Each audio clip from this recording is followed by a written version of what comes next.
Assalomu alaykum, hurmatli ko'ruvchilar. Sharq Turkiston ovozining kundalik xabarlarini ko'rishinglarni qarshi olamiz. Sharq Turkistonda har xil ismlar bilan yangi lagerlar ochilmoqda. Xalqaro mutaxassislar guruhi yanvarda Xitoyga berib, Xitoy virusining kelish manbasini tekshirmoqchi. Hindistonlik 9 yoshli qizning ming operatsiyasi muvaffaqiyatli olib berildi. Mashhur rassom G'ozi Ahmad haqida. Tövət ediktanlar xabarlarımızın təfsili məzmunları bolsun.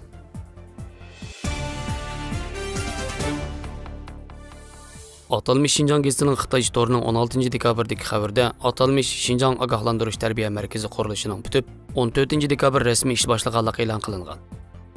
Xabarda bildirilishicha, bu tərbiyə mərkəzi ko'rgazma zali 3700 kvadrat metr keladigan bo'lib, uningda asosan Xitoy raisi Xi Jinpingning yangi davrdagi Xitoycha alohidalikka ega sotsializm ideyasi har xil usullar bilan tashviq qilingan. Har darajalik Xitoy amaldorlariga bir tarafdan bo'lginchilikka qarshi turib, bir tarafdan partiya stili qurilishini kuchaytirish tarbiyasi berilgan. Bo'libmi Xitoy Kompartiyasi a'zolariga o'zining o'tmishini unutmaslik, tarixiy burchini unutmaslik, partiyaga mutlaq sodiq bo'lish, oddiy sodda bo'lish, sheriklashmaslik, sheriklashishga petinolmaslik, intizomga qat'iy rioya qilish haqida har vaqt signal berib turdi ekan. Analizchilarning qarashicha, Xitoy hukumatining Sharq Turkistonda qurgan bu ogohlantirish tarbiya markazi Xi Jinpingning Xitoy Kompartiyasining ichki qismida masala chiqishidan ansirganligi, o'zining partiyadagi hokim mutlaqlik o'rnini qo'g'dash uchun texmo so'lchillashga qarab manganligini ko'rsatib berdi ekan.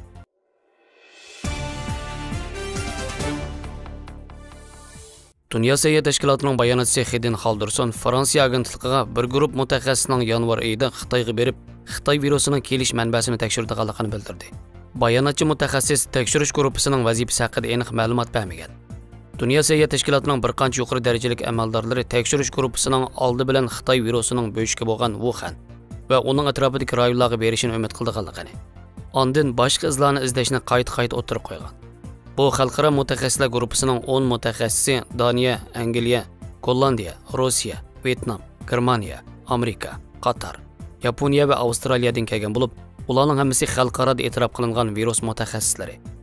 Ularning vazifasi Xitoy virusining kelib chiqishini tekshirish va virusning insonlarga qanday tarqatilganligini aniqlash ekan.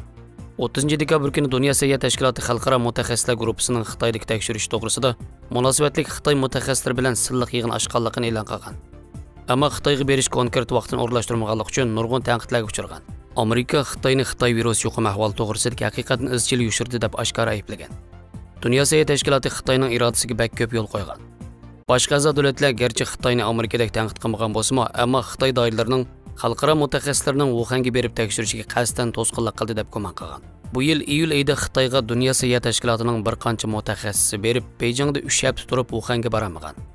Bundan ilgari New York vaqt gazetining tekshirishida Beijingning Dünya Səhiyyə Təşkilatı mutaxassislarining Xitoyga berib tekshirishiga yo'l qo'yishining oldingi shartining Xitoy mutaxassislarining tekshirishining muhim qismlarini kontrol qiladiganligini ko'rsatgan. Olimlar virusning paydo bo'lish va taraqqiy qilishini tushunish uchun Xitoy virusining kelish manbasini tekshirib, aniq oldini olish va yangi tarqalishchan kasalning yuz berishidan saqlanishni asosiy maqsad qilgan.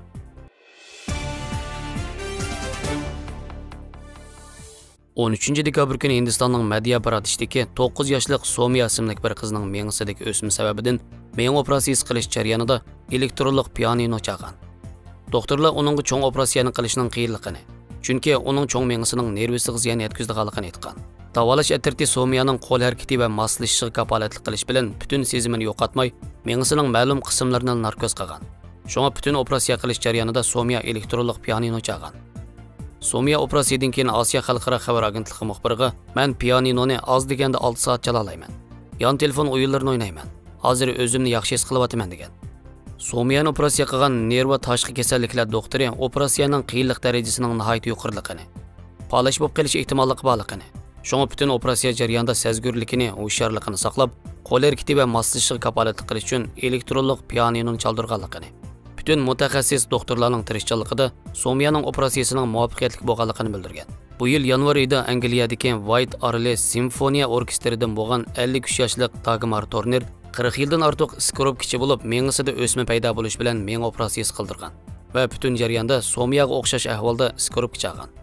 Angliyada tunji bo'lib sagak holatda miya o'smasini elib etish operatsiyasi qildirib, hozirgacha yana o'z kasbini davomlashtirishga muyassar bo'lgan.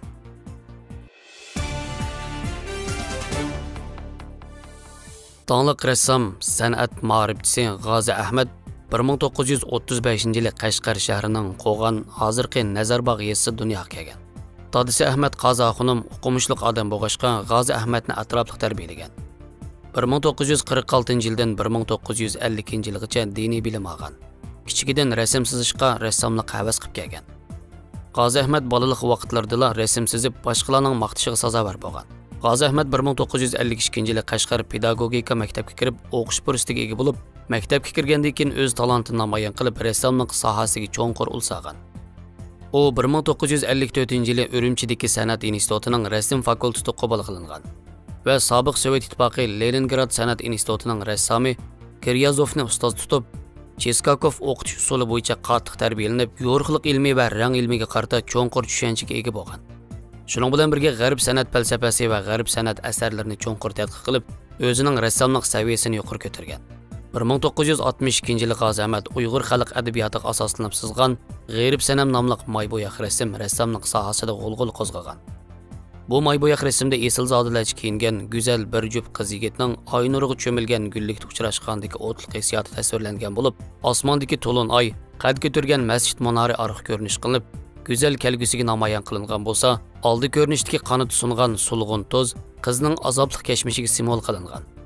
O'rmon orasiga yushirilgan chavandoz bo'lsa, qadimgi zamondagi mustabid kuchlarning go'zal muhabbatga bo'lgan to'sqinligiga simvol qilingan. Bu rasm yangi bir avlod yoshlarning qorong'u zulmat, mustabidlikka qarshi turish, yo'riqlikqa, erkinlikka intilishdak orzusini aks ettirgan.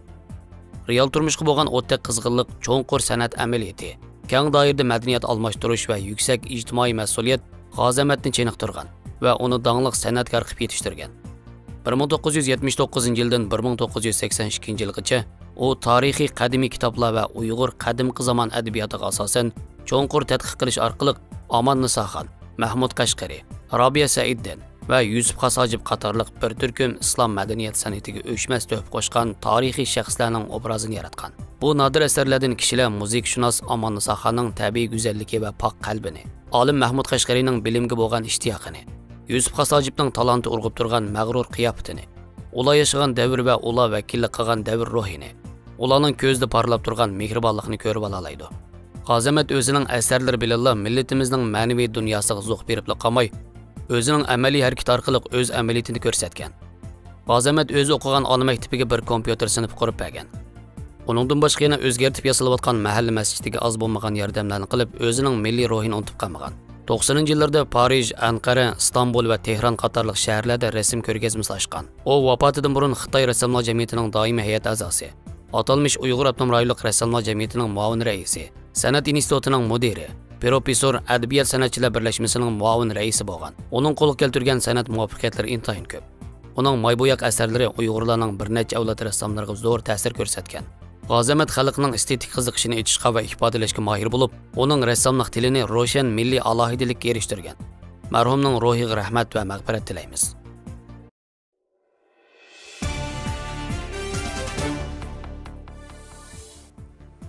Xabarlarimizni ko'ngilingizga rahmat. Ko'rishga omon bo'linglar. Xayr xo'sh, Allohga omonat.